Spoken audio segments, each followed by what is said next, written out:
So, Assalamu alaikum. Let's start our presentation. After this brief introduction, I'm going to share the screen right now here. So, do let me know if you can see this presentation. आप लोगों के पास ये presentation नजर आ रही है? Please text कीजिए ताकि मुझे पता चले, ताकि हम continue कर सकें.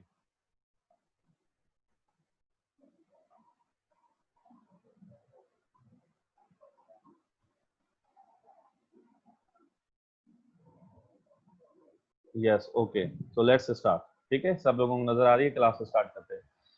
देखें, वैसे मैं रीडिंग कॉम्प्रिहेंशन पढ़ाता हूँ इंग्लिश कंपोजिशन में, लेकिन सबसे पहले एक मैं लेक्चर देता हूँ जिसे कहता हूँ strategic preparation of English precis and composition. Right, इसमें ना सिर्फ English and precis and composition के बारे में होंगे, कुछ जनरल चीजें भी होती हैं जो हर सीएसएस एस्पिरेंट को मालूम होनी चाहिए, तो हम उस पर भी डिस्कस करेंगे. ठीक है, तो let's discuss in detail.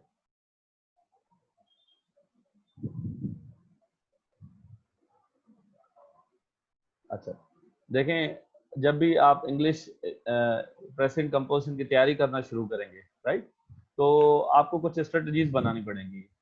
Napoleon Bonaparte ने कहा था, one who does not plan he plans to fail. जो प्लानिंग नहीं करता वो प्लानिंग कर रहा है एक्चुअली अपने नाकाम होने की. तो हमने भी जब इस सब्जेक्ट की तैयारी करनी है तो हमने पहले ही प्लान बनाना है कि किस तरीके से इसको तैयार करना है. ठीक हो गया? तो उसके लिए ये डिफरेंट स्ट्रेटजीज हैं. Before exam strategy, during exam strategy and after exam strategy. You will be thinking कि आफ्टर एग्जाम स्ट्रेटजी क्या होगी, राइट? इम्तिहान हो गया, बात खत्म हो गई, ठीक है, but I will let you know कि उसमें कुछ इंपॉर्टेंट चीजें जो आपके काम की हैं. अच्छा, पहले आते हैं बिफोर एग्जाम स्ट्रेटजी. तो बिफोर एग्जाम स्ट्रेटजी में सबसे पहले हम थोड़ा सा ब्रीफली डिस्कस करते हैं प्रीवियस सिलेबस को. आपको पता है 2016 से लेके सिलेबस सीएसएस का चेंज हुआ था. तो 2015 और उससे पहले जो सीएसएस का सिलेबस था, मैं उस सिलेबस को डिवाइड करता हूँ उसके क्वेश्चंस को दो पार्ट्स में. Right, I divide it into two parts. एक को मैं कहता हूँ कंपोजिशन पार्ट और दूसरे को मैं कहता हूँ ग्रामर पार्ट. कंपोजिशन पार्ट में आई इंक्लूड क्वेश्चंस. अभी मैं प्रीवियस सिलेबस की बात कर रहा हूँ, करंट सिलेबस पे आएंगे. ठीक है, तो प्रीवियस सिलेबस में if you have gone through the syllabus, previous syllabus, तो आप देखेंगे उसमें एक प्रेसी का क्वेश्चन होता है 25 मार्क्स का. ठीक है, होता था. देन आइडिया एक्सपेंशन, जैसे हम शॉर्ट ऐसे भी कहते थे, राइट, 20 मार्क्स का वो क्वेश्चन हुआ करता था. देन 20 मार्क्स की होती थी रीडिंग कॉम्प्रिहेंशन. ठीक है, तो अब मुझे बताएं कितनी मार्क्स टोटल हुई कंपोजिशन की. तो टोटल मार्क्स बनती हैं 65. ठीक है, इन तीन क्वेश्चंस की. बाकी there was a variety of questions in grammar part, like vocab आती थी. ठीक है, 10 मार्क्स की उस वक्त आती थी. सिनोनिम इंटरनेम 5-5 मार्क्स के, राइट. अच्छा, उसके अलावा नरेशन है, करेक्शन है, और उसके अलावा कभी फ्रेजल वर्ब्स आते थे, इडियम्स आते हैं, पेयर्स ऑफ वर्ड्स आते हैं, राइट. तो इस तरीके का था सिलेबस इंग्लिश का. उसमें मैंने एक चीज नोट की थी, when I was preparing for my own attempt, very first attempt जब 2011 में मैंने दिया था, जो मिनिमम एज का था 21 साल का, जो मैंने पास भी किया था, तो I was worried about this paper. तो मैं इसकी स्ट्रेटजी उस वक्त बना रहा था, लोगों से मिल रहा था, पूछ रहा था जो सीनियर्स थे कि जो फेल हुए तो क्यों फेल हुए, जो पास हुए तो क्यों पास हुए. तो आई रियलाइज के most of the candidates at that time used to give more time to grammar part than composition part. मतलब वो vocab पूरी की पूरी डिक्शनरी याद कर रहे हैं लोग बैठ के. ठीक है, कंफ्यूज वर्ड्स की डिक्शनरी याद है वो बैठ के याद कर रहे हैं. पेयर्स ऑफ वर्ड्स के पता नहीं बहुत सारे बुक्स में से याद कर रहे हैं. इडियम्स रट रहे हैं, लाइक मिक मोडी की डिक्शनरी ऑफ इडियम्स याद कर रहे हैं. अच्छा, there is nothing bad in that, right. वो मेहनत कर रहे हैं, अच्छी बात है. लेकिन देखें, हमने जो मेहनत करनी है वो प्रोपोर्शनेट करनी है, कि जिस सवाल का जितना स्कोर हो उस तरीके की उतना टाइम हमें उस टॉपिक को देना चाहिए.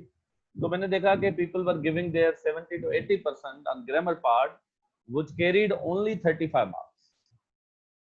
However they were giving only around 20 to 30% of their struggle or studies to in this paper to composition part.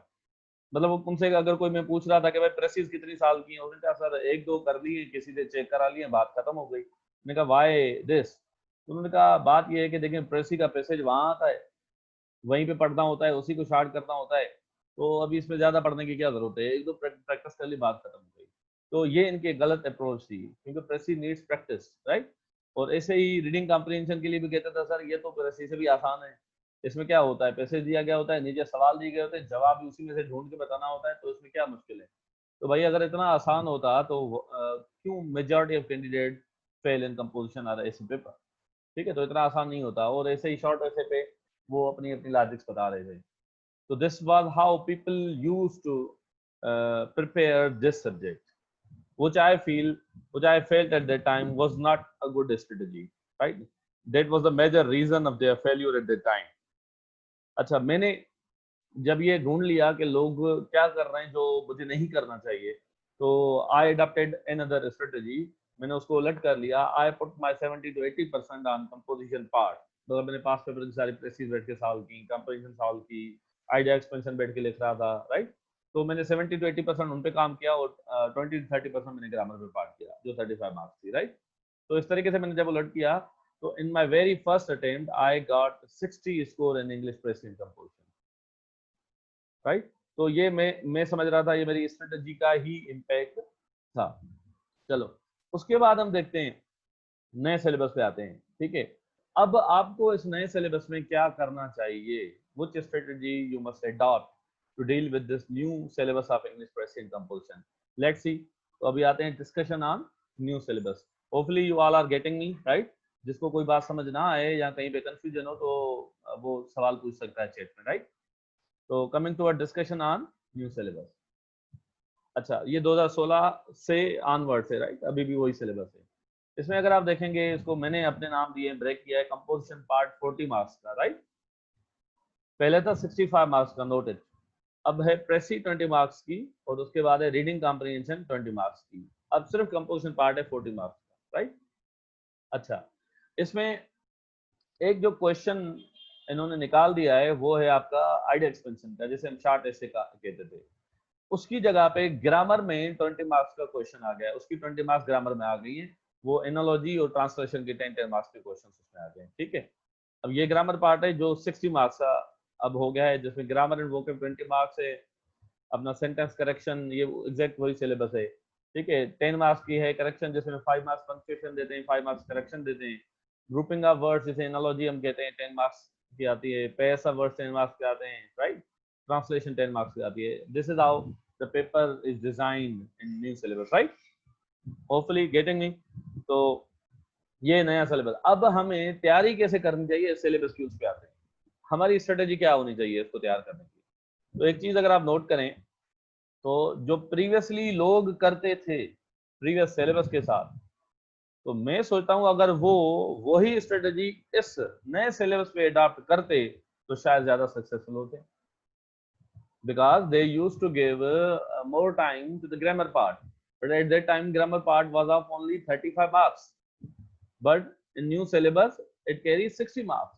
So if you are putting more efforts and giving more time to the grammar part in new syllabus, you will get good score, right?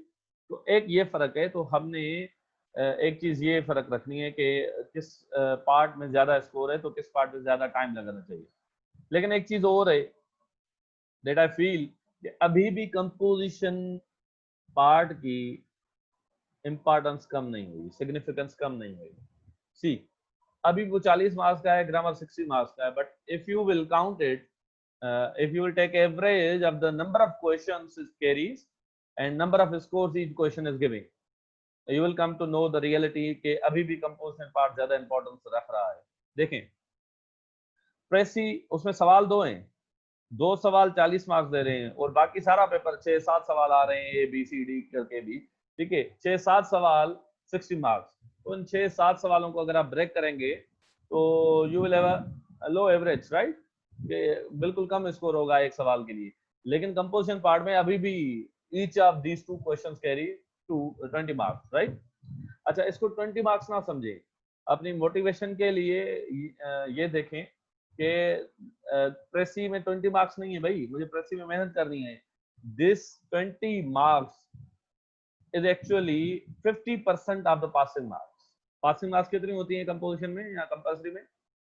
40 marks होती हैं। तो अगर हम उसको break करें तो वो कितनी होती है? 50% उसका लगाएं तो 20 होता है। तो एक सवाल प्रेसी और एक सवाल reading comprehension, they both are a 50% of the passing mark. Each question carries 50% of the passing mark. And same is the vocab in grammar part, right? उसकी इंपॉर्टेंस में बाद में आ रहा है। तो समझ आ गई, अभी भी कंपोजिशन की इंपॉर्टेंस है, एवरेज निकालेंगे उसकी ज्यादा है, ठीक है।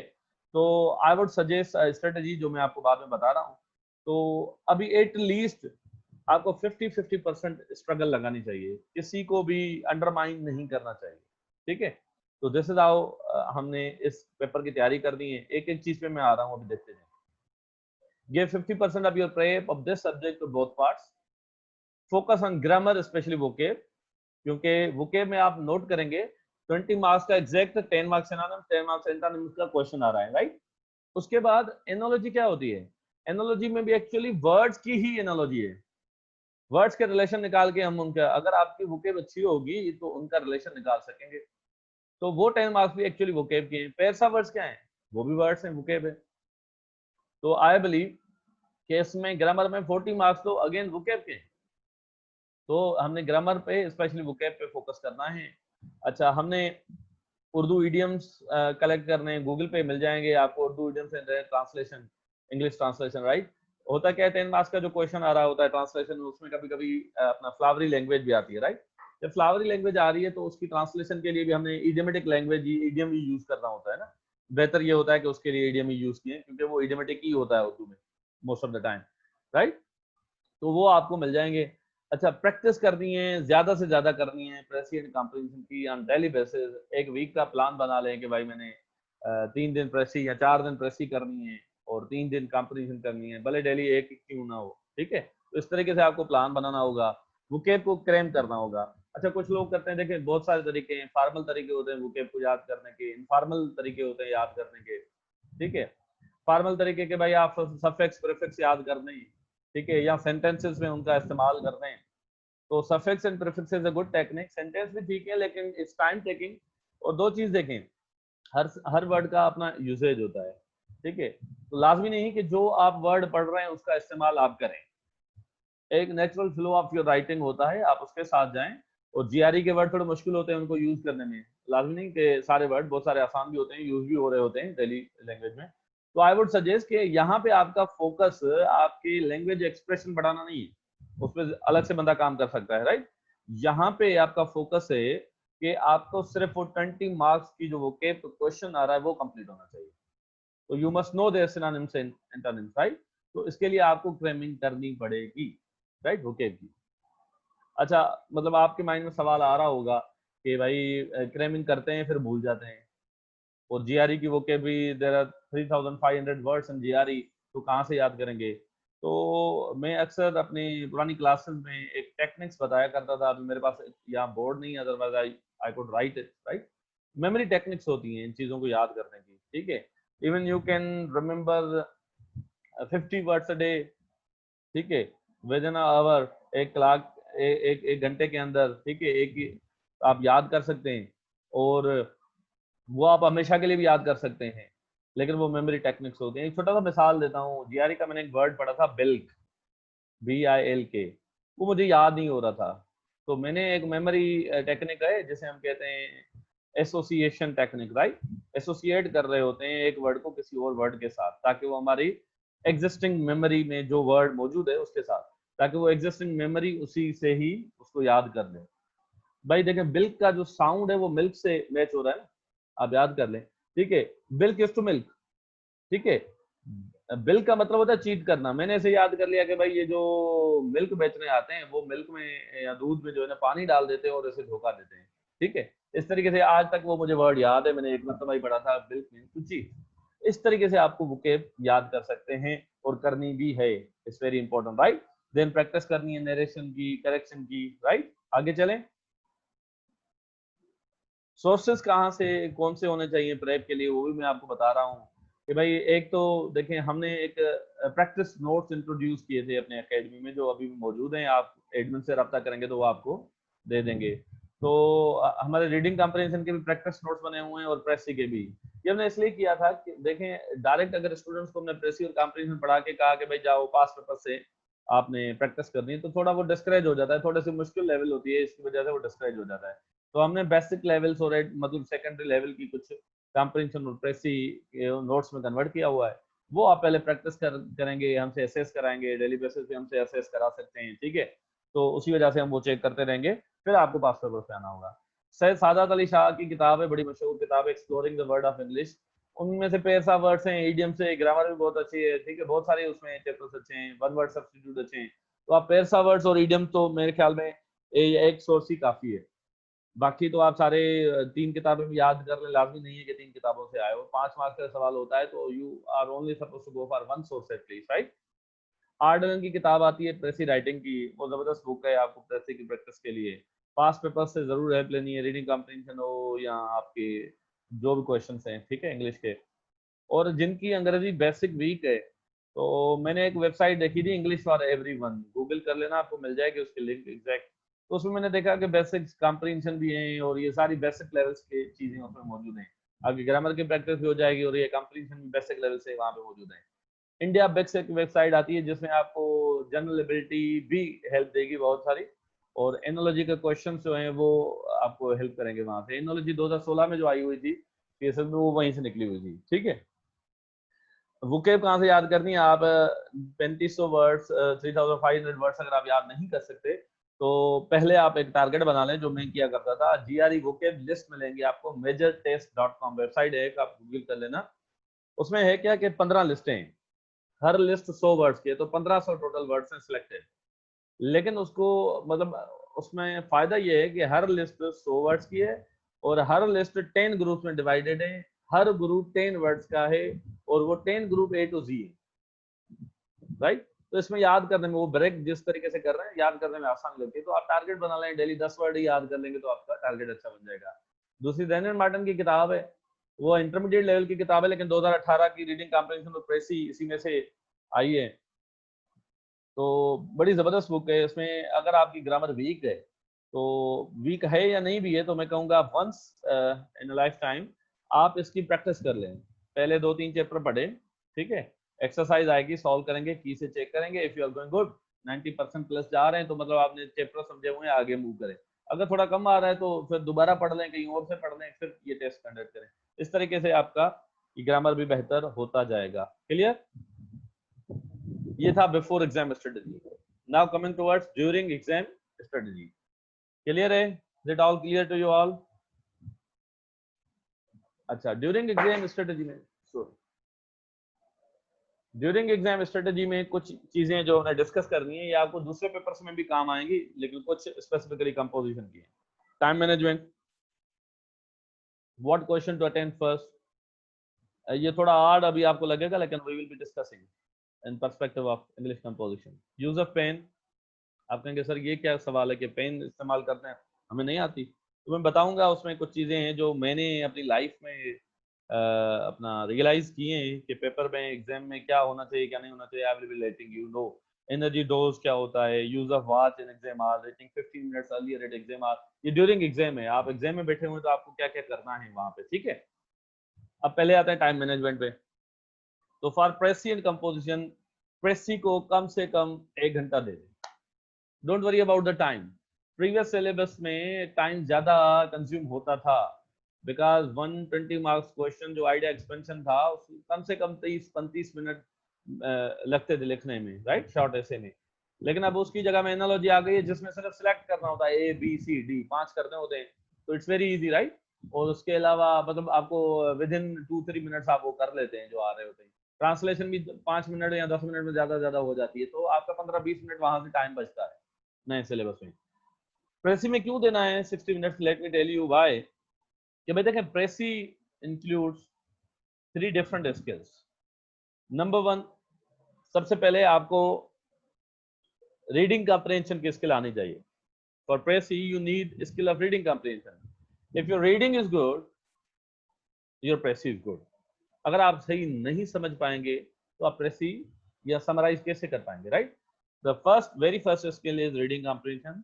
The very second skill is अपना समराइजेशन स्किल। आपको समराइज करना आ जाए।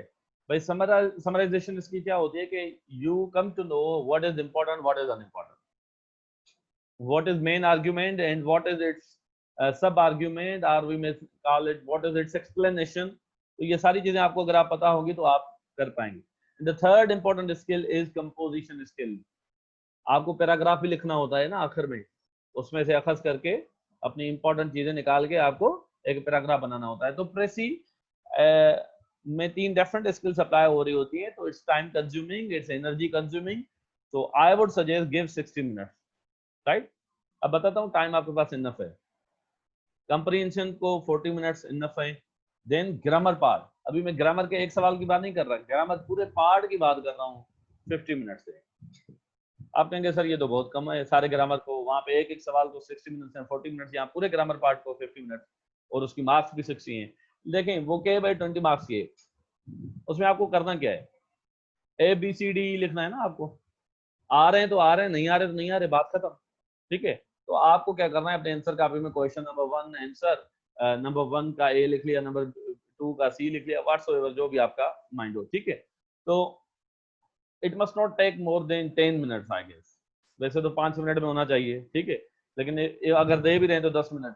भाई ट्रांसलेशन में ज्यादा से ज्यादा 10 मिनट, ज्यादा से ज्यादा, क्योंकि 3-4 जुमले ही होते हैं आपको ट्रांसलेट करने होते हैं। एनालॉजी में 5 टिक करने होते हैं, 2-3 मिनट्स में हो जाती है। ठीक है, ऐसे ही 5 मिनट नरेशन में कर दें, करेक्शन में कर दें, तो इस तरीके से 50 minutes are more than enough to solve all the grammar part of your paper. ठीक है, तो अब सोचें टोटल मिनट्स कितने हो जाए 3 घंटों में, 180, राइट। और अब इनके कितने बनते हैं, 60 for precis, 40 for comprehension and 50 for comprehension, 150 हुए। 30 मिनट्स अभी भी हमारे पास हैं, और वो 30 मिनट्स हैं रिवीजन टाइम। अगर आप समझ रहे हैं ग्रामर में आपको ज्यादा टाइम लग गया तो नो वरीज, रिवीजन टाइम में से 10 मिनट निकाल के उसको दे देंगे, 15 मिनट निकाल के उसको दे देंगे। ठीक है, still you have enough time. अच्छा, अब रिवीजन में करना क्या है, ये जो रिवीजन का आधा घंटा मैंने आपको बताया है, या जितने भी आपके पास मिनट बचे उस वक्त, रिवीजन में आपको क्या करना है, go for grammar part first. Revision में भी ग्रामर पार्ट की रिवीजन फर्स्ट करें। लॉजिक ये है कि भाई प्रेसी के आप रिवीजन क्या करेंगे, दोबारा आप पैसेज पढ़ेंगे, you don't have enough time कि पूरा पैसेज दोबारा पढ़ें, फिर दोबारा उसको समराइज करें, दोबारा उसको लिखें, you can't do this. Reading comprehension के भी यू कांट डू दिस कि पूरा पैसेज पढ़ें फिर सवालों के दोबारा जवाब बनाएं। ठीक है, तो ग्रामर पार्ट में क्या होता है कि देखिए छोटी सी मिस्टेक वो अगर आपने कर ली, वो 1 मिनट जो 1 मार्क जो आपकी एग्जैक्ट पड़ी हुई है वो खत्म भी हो सकती है और करेक्ट के बाद सही भी हो सकती है। फॉर एग्जाम्पल मैं आपको कहूँ कि इज जूनियर देन मी, एक करेक्ट इनकरेक्ट में आपका सेंटेंस आया हुआ है। अच्छा, इसका करेक्शन है तो he is junior to me होना चाहिए, राइट। लेकिन उसमें आपने गलती में अगेन जूनियर देन मी लिख गए, रिपीट कर गए, या कुछ और लिख लिया, जूनियर बाय में लिख लिया। ठीक है, और जब आप रिवाइज कर रहे हैं उस वक्त फिर आपको याद आ गया नहीं भाई जूनियर के साथ तो टू लगना था, तो आपने वो देन कट के वहां पे टू लगा लिया। तो with in nano seconds, with in seconds, with in minutes you can do that, right, narration correction. तो रिवीजन को सबसे पहले टाइम दें क्योंकि वो आपकी टेस्ट मार्क्स है। ठीक है, उसके बाद आपको प्रेसी और कंप्रीहेंशन जो टाइम बचे उनको देना है रिवीजन में, लेकिन उनमें रिवीजन क्या करनी है, only check grammatical mistakes in your final paragraph of a precis और in your answers of a reading comprehension. Grammar mistakes check करें, स्पेलिंग मिस्टेक्स चेक करें। ठीक है, ये सारी चीजें चेक करें। आपको पता है कि इंग्लिश का पेपर है ना, तो इंग्लिश के टीचर को ये चीजें बड़ी बहुत बुरी लगती हैं, आपने स्पेलिंग मिस्टेक्स की हो या ग्रामेटिकल मिस्टेक्स की हो। ठीक है, तो ये इंप्रेशन भी खराब जाता है और इस पे एग्जामिनर नाराज होकर आपका स्कोर भी जो है ना वो खत्म कर सकता है। तो दिस इज हाउ हमने टाइम मैनेजमेंट करनी है इस पेपर की। What question to attempt first, सिर्फ मैं कंपोजिशन के पेपर की बात कर रहा हूँ, कौन सा करना चाहिए। ठीक है, तो मेरी सजेशन है,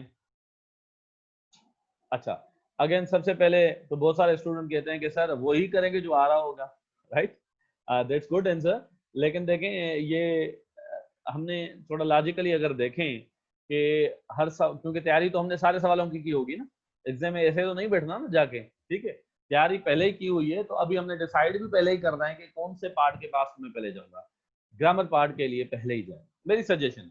अगर आप ये मेरा एक्सपीरियंस भी है, अगर आप इसको आपको ये अच्छा नहीं लग रहा, ठीक है, तो आप ना फॉलो करें, इट्स अप टू यू।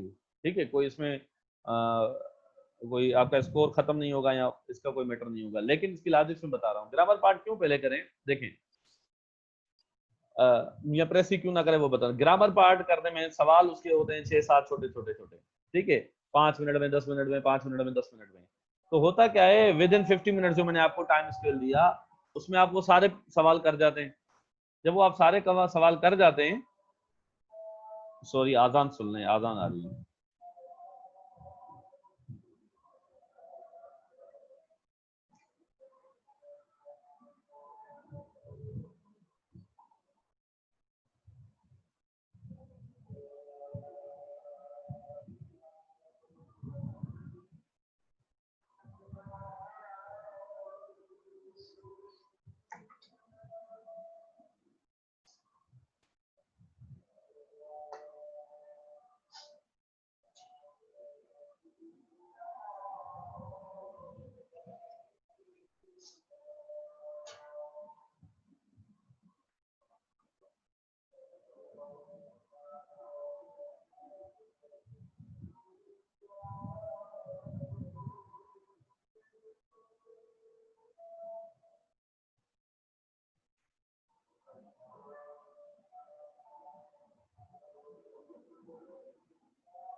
ठीक है, तो आपने क्या करना है कि जब आप ये ग्रामर के क्वेश्चंस पहले करते जाएंगे ना, तो आपके विद इन 30 to 50 मिनट्स के बीच में आपका ये मेजर मतलब सारे सवाल हो जाएंगे, बाकी दो रहेंगे एक्सप्रेसिव और कंपोजिशन के।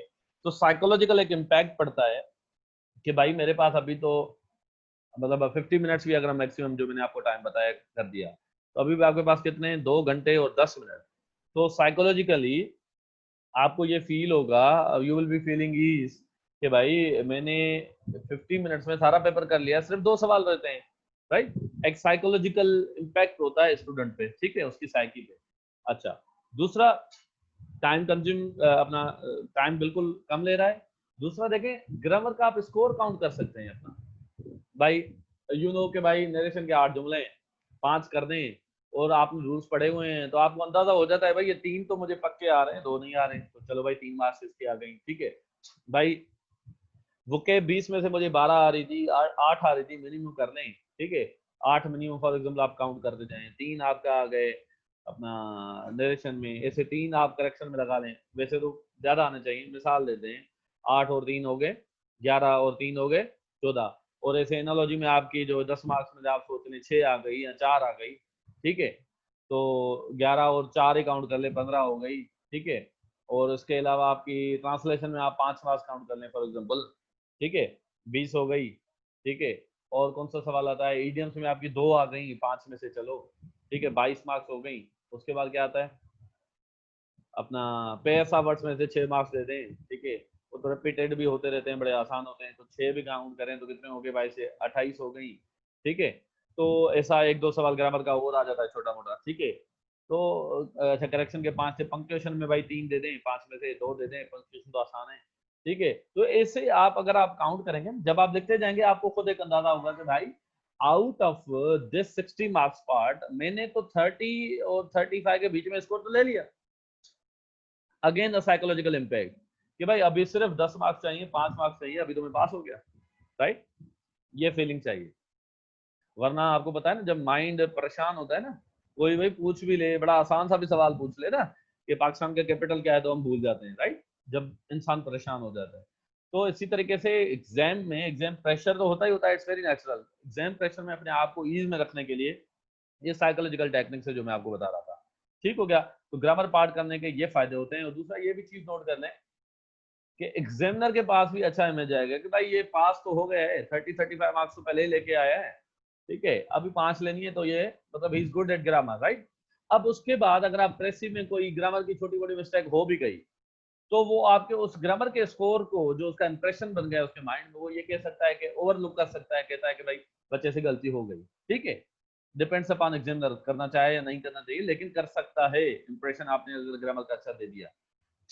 ठीक हो गया? ये मैंने मिनिमम बताया, बंदे इससे ज्यादा स्कोर ले रहे होते हैं, 40 से ज्यादा ले लेते हैं। ठीक हो गया? प्रेसी पहले साल का में प्रॉब्लम ये है कि देखें, it's energy consuming, it's time consuming, ठीक है। और मैंने आपको बताया इसमें डिफरेंट स्किल्स आ रही होती हैं।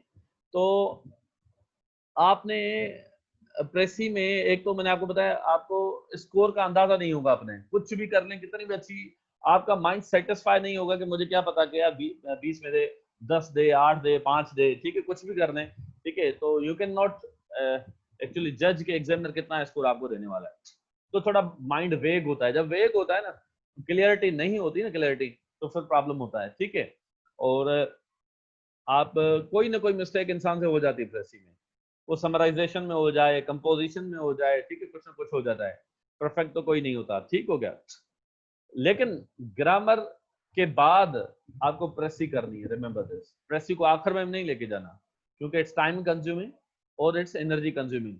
वरना आखिर में फिर टाइम प्रेशर होगा, बंदा जो है ना वॉल क्लॉक को ज्यादा देखेगा और पेपर में कम देखेगा, क्योंकि उसके बाद तो आपका टाइम कंज्यूम हो चुका होगा, और प्रेसी टाइम टेकिंग होती है, ठीक है। तो ये टाइम प्रेशर बिल्ड करेगा। तो प्रेसी को बीच में कर लें ग्रामर के बाद, then go for the completion at the end. Again it's your own will. मैं सिर्फ सजेस्ट कर रहा हूँ जो मैंने फील किया हुआ है, ठीक है, जो मैंने एक्सपीरियंस किया हुआ है, जो आज तक मैं 10 सालों से स्टूडेंट्स को पढ़ाता आ रहा हूँ, मैंने उनकी साइकी फील की हुई, उनके पेपर्स चेक किए, और पोस्ट पेपर जब उनसे डिस्कशंस की हुई, जो मुझे मालूम हुआ है, तो ये मैंने स्ट्रेटेजी एक बनाई हुई है, ठीक है। अच्छा, यूज ऑफ पेन की बात करें, देखें आपको पता चल जाएगा, ये पहली पहली पढ़े line, pen must be lighter not heavier. Weight की बात कर रहा हूँ, क्योंकि देखें जो हेवी पेन होती है ना, 6-6 घंटे लिखना पड़ रहा है ना, 2-2 पेपर होते हैं जब दिन में, 6 घंटे लिखना पड़ता है, तो यहाँ पे दर्द होता है, ठीक है, पेन इन योर फिंगर। आप देखते हो ना पेपर में लोग बैठ के ऐसे कर रहे होते हैं, दे फील पेन। तो भाई देखें, ये पेन की जो फीलिंग है, इट्स नॉट ओनली पेन के चलो भाई ठीक है पेन ठीक हो जाएगा, लेकिन ये पेन आपके माइंड को बार बार डाइवर्ट कर रहा होता है। और आपको पता है आपके माइंड में आइडियाज जनरेट हो रहे होते हैं उस वक्त जब आप लिख रहे होते हैं, और बार बार माइंड आपको ये पेन करे और बताए कि भाई आपको पेन हो रहा है, ठीक है। तो इसी वजह से बेहतर है कि आप अपने माइंड को डाइवर्ट ना करने दें और पेन को लाइटर रखें, ठीक है।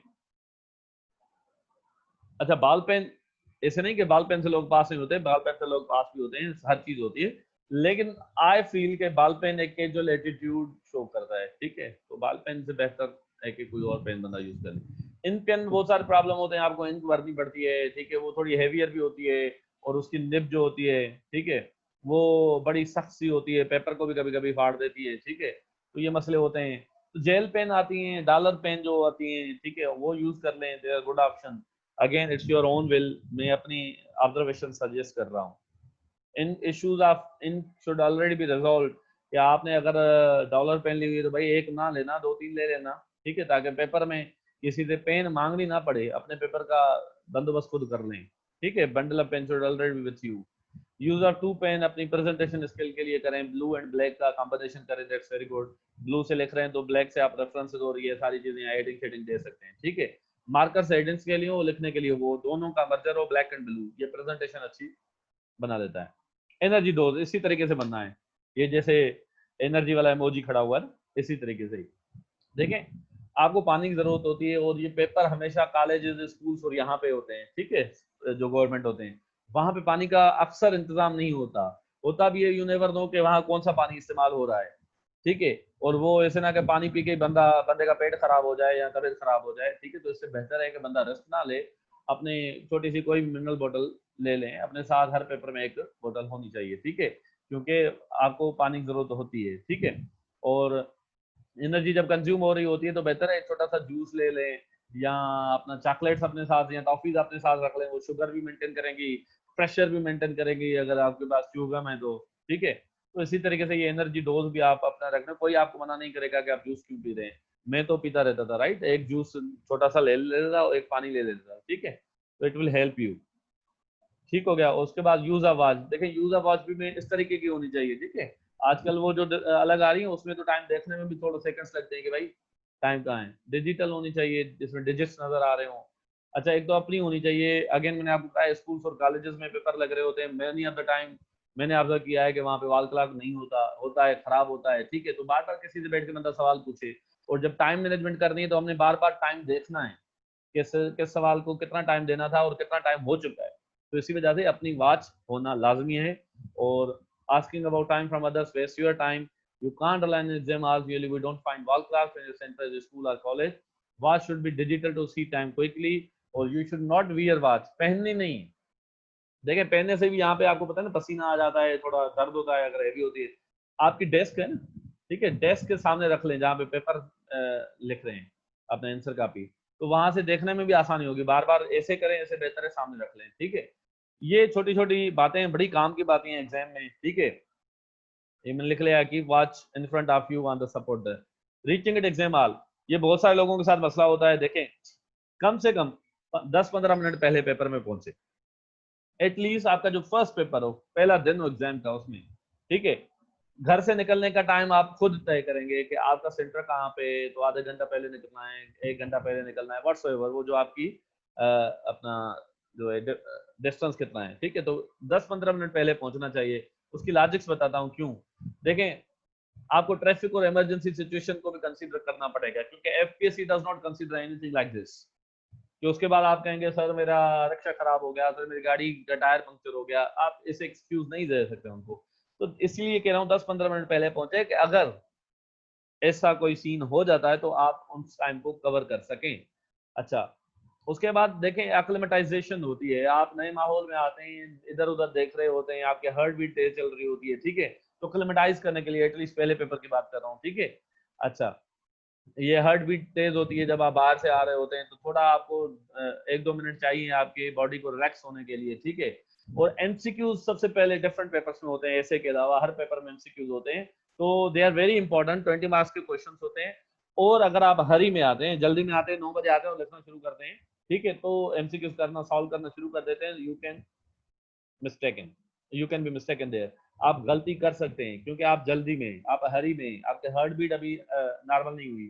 तो ये बहुत सारी काम की चीजें हैं, ठीक है। और इन्विजिलेटर्स ऐसे ना हो देर हो जाए, अलाउ भी नहीं कर रहे होते हैं, ठीक है। दूसरी देखें कुछ ऐसे काम होते हैं, वो एग्जामिनर क्या कर रहे होते हैं, जो इन्विजिलेटर होते हैं वो 10 मिनट पहले कम से कम, या कम से कम भी 5 मिनट पहले, मेरे ख्याल में 10 मिनट ही है, आपको कहते हैं अपने चेयर पे बैठते हैं, फिर आपको आंसर शीट दे रहे होते हैं, क्वेश्चन पेपर नहीं आंसर शीट दे रहे होते हैं। तो आंसर शीट में आपने जो भी काम करना है, ओएमआर शीट है उसको फिल करना होता है, नाम, सीएनआईसी, सेंटर का नाम, सिग्नेचर, ठीक है, रोल नंबर फिल करना, और यही आंसर शीट पे दोबारा करना। ये 5 मिनट तो ले लेता है ना दोनों पे करना। तो भाई ये 5 मिनट में 9 बजे के बाद क्यों दूं, वो मेरे 9 बजे के बाद तो मेरा इंपॉर्टेंट टाइम है, तो ये 5 मिनट आपको देने हैं वो 9 से पहले के टाइम पे, इसलिए कह रहा हूँ 10-15 मिनट पहले आपको एग्जाम हॉल में आना चाहिए, ठीक है। Finding centre and seat number, ये पहले दिन की बात है। Now coming towards after exam strategy. आप कहेंगे सर इम्तिहान हो गया, अब स्ट्रेटजी क्या, ठीक है। तो कुछ चीजें बताता हूँ, बड़े काम किए साइकोलॉजिकली, एग्जाम प्रेशर और ये सारी चीजों को डील करने में आपको हेल्प करेंगी। Serious, don't discuss your paper at all with anybody. Abu के साथ भी डिस्कस ना करें भाई, दोस्त के साथ भी डिस्कस ना करें, जिसके साथ, टीचर के साथ भी ना करें। स्टूडेंट्स मुझे कॉल करते हैं सर मैंने ऐसे में आउटलाइन ये बनाई, आउटलाइन ये किया वो किया, और मैंने ईडीएम्स ऐसे लिखे, प्रेसी का टाइटल ये दिया। मैंने कहा भाई देखो, प्रेसी तुम करके आए हो, मैं नहीं करके आया, ऐसे तुम करके आए हो, मैं नहीं करके आया, ठीक है। मेरा एक्सपीरियंस है, that is something else, but it doesn't mean कि पेपर अभी मैंने देखा ही नहीं और मैंने सॉल्व कर दिया, ये ठीक होगा। तो भाई मुझे अभी बताने की जरूरत नहीं है किसी भी टीचर को, ठीक है। प्रेसी मैंने पढ़ी नहीं तो मैं कैसे बताऊं कि आपने टाइटल ठीक लिखा है नहीं लिखा, ठीक है। तो एक चीज ये, दूसरा देखें अगर उसने ऐसे अल टुगेदर गलत गलत लिखा और मैं क्या कहूँगा यार तुम्हारा ऐसे तो बेकार है, गलत लिखा हुआ है, फेल हो जाओगे। अगर मैं ऐसे कह दूं वो बंदा दूसरे उसी में पास भी हो जाए दूसरे पेपर में फेल हो जाएगा टेंशन में, ठीक होगा। अच्छा, उसके अलावा don't try to check and confirm the things. कभी कभी ये भी होता है आपने प्रेसी का टाइटल ठीक लिखा होता है, किसी के साथ बाहर जाके शेयर कर लिया यार आपने प्रेसी का टाइटल क्या दिया, वो कहेगा सर प्रेसी का टाइटल तो मैंने दिया, ये तो मेरी पढ़ी हुई थी, भले उसने ना पढ़ी हो लेकिन उसकी कॉन्फिडेंस लेवल ये होती है आपको झूठ भी कह देता है कि भाई ये, तो फिर आप दिल्ली दिल्ली में परेशान होते हैं यार मैं तो मर गया, मैं तो फेल हो गया, मेरा तो फिर टाइटल गलत हो गया। तो ये जो प्रेशर बिल्डअप होता है ना ये आपके दूसरे पेपर्स पे अफेक्ट करता है, ठीक है। तो इससे बचना होता है। Don't try to check and confirm the things कि भाई मोबाइल जाके गाड़ी में से ले ली, घर में से ले ली और ईडियम्स वो कह बैठ के चेक कर रहा हूँ, ओ यार ये सिनोनिम भी गलत हो गया, ओ यार ये एंटोनिम भी गलत हो गया। तो ये प्रेशर बिल्ड होता है। अभी ये आप टाइम नहीं है चेक करने का, आपको करना क्या है, go home, take a rest for a while, ठीक है, थोड़े वक्त के लिए आप रेस्ट कर लें, ठीक है। उसके बाद खाने का टाइम हो तो खाना खा लें, रिफ्रेशमेंट ले लें, ठीक है। उसके बाद थोड़ी सी प्रिपरेशन कर लें, जो प्रीवियस पेपर पढ़ा है उसको थोड़ा रिव्यू कर लें, जो आपकी आउटलाइन बनी हुई है, and forget about the last paper. बाकी जब आपके 12 पेपर कंप्लीट हो जाएं बाद में बैठ के अपने कंफर्म भी करना, चेक भी करना, ठीक हो गया। तो ये बड़ी काम की चीजें, और आखिर में ये काम करना है, दुआ करनी है भाई। कुछ स्टूडेंट करते हैं ना कि एग्जामिनर अंधा हो जाए भाई, 16 को 61 कर ले, ठीक है। तो मैं ऐसा नहीं कहता, ऐसा बस दुआ करें अल्लाह से कि अल्लाह आपको फिर कामयाब करे। तो this is how we have to prepare for this subject. और होपफुली आपको सारी चीजें पता चल गई कि before exam, during exam, after exam कौन कौन से मसले हमें फेस होते हैं, किस तरीके से हमें डील करना होता है, ठीक है। And thank you very much. अगर आपके पास कोई भी सवाल है तो अभी आप चैट में छोड़ें, अपना मैसेज छोड़ें तो मैं उसको पढ़ के फिर आपको जवाब देता हूँ। Waiting for your questions. If you don't have any question तो आप वो भी बता सकते हैं ताकि फिर हम खुदा हाफिज करें और उसके बाद आपका नेक्स्ट क्लास होगा पाकिस्तान अफेयर का, ठीक है sir. Ehsan Mora is waiting for you at 6 PM। जी, कोई सवाल please.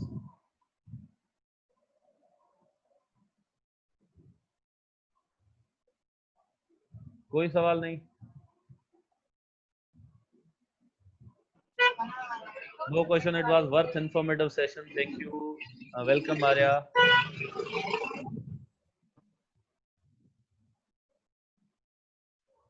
No question from anybody there. Okay. Thank you very much. इंशाल्लाह फिर कल मुलाकात होगी किसी रीडिंग कॉम्प्रिहेंशन पे, राइट। तो रीडिंग कॉम्प्रिहेंशन पे डायरेक्टली अब आ जाएंगे। और रीडिंग कॉम्प्रिहेंशन पे भी मैंने बड़ी रिसर्च की हुई है। मैं 10 साल हो गए पढ़ाते हुए, तो टेक्निक्स भी बताऊंगा कि उसको कैसे डील करना है, तो इंशाल्लाह उसको डिटेल में पढ़ेंगे। Thank you very much, take care, ठीक है, स्टे सेफ, अल्लाह हाफिज।